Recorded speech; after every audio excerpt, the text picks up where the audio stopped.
Uko vizuri? Kwa kweli nimeko vizuri na nimefurahia kwa kweli, mchezo ulikuwa mzuri sana. Tunawapongeza Yanga kwa kucheza vizuri na kupata ushindi dhidi ya JKT. Lakini sisi watu wa Tanga kwa kweli tumefurahi, tumeona mji wetu umechangamka. Na watu wa Tanga ni wakarimu, nadhani mmejionea watu ambao wametoka. Kwa hiyo tutaendelea kuweka mazingira mazuri kwa kushirikiana na viongozi wa serikali kuhakikisha Tanga inazidi kuwa bora zaidi katika masuala ya michezo na burudani. Finali imechezwa katika eneo lako hili kwa maana ya Tanga.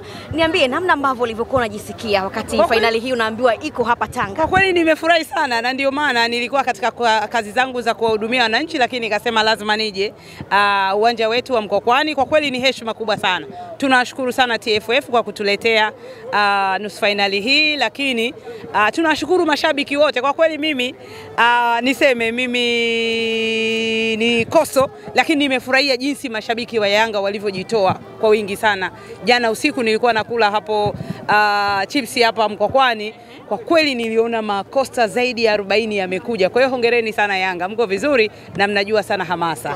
Kwa niaba ya wanatanga, mmejisikiaje mchezo huu mkubwa kuweza kuletwa hapa Tanga? Tumefurahi sana kwa kweli. Tumefurahi sana, tumepewa heshima kubwa sana, na naamini kwamba wageni wetu pia wamefurahi kukaa Tanga. Tanga haja leo kuondoka majaliwa, ni watu wakarimu, tuna vyakula vizuri. Kwa hiyo naamini wageni wetu wamefurahi. Na tuleteeni michezo mingi zaidi na mechi nyingi zaidi. Kipi kimekufurahisha leo? Kwa kweli leo nimefurahi kuona uwanja Mkokwani umejaa sana. Lakini jana jioni niliona yale makosta yamekuja kwa wingi, alafu yameandikwa hatuchezi ngo.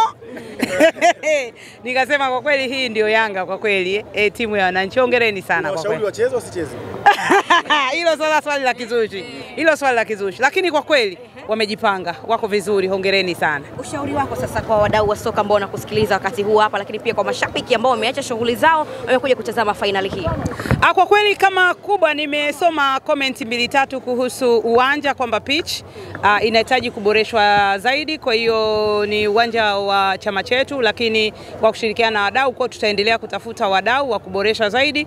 Lakini pia nadhani kuna masuala ya kuendelea kuhamasisha. Kwa mfano uwanja umejaa, tunashukuru Mungu watu wamejaa, lakini kidogo kiingilio ilikuwa 15,000 kwa 10,000, kwa hiyo kuna baadhi ya watu hawakuweza kumudu. Kwa hiyo tunaamini labda kingepunguzwa kidogo, watu wengi pia wa kutoka Tanga wangeweza kujaza uwanja zaidi. Kwa hiyo sisi tunajua wenye shughuli zetu.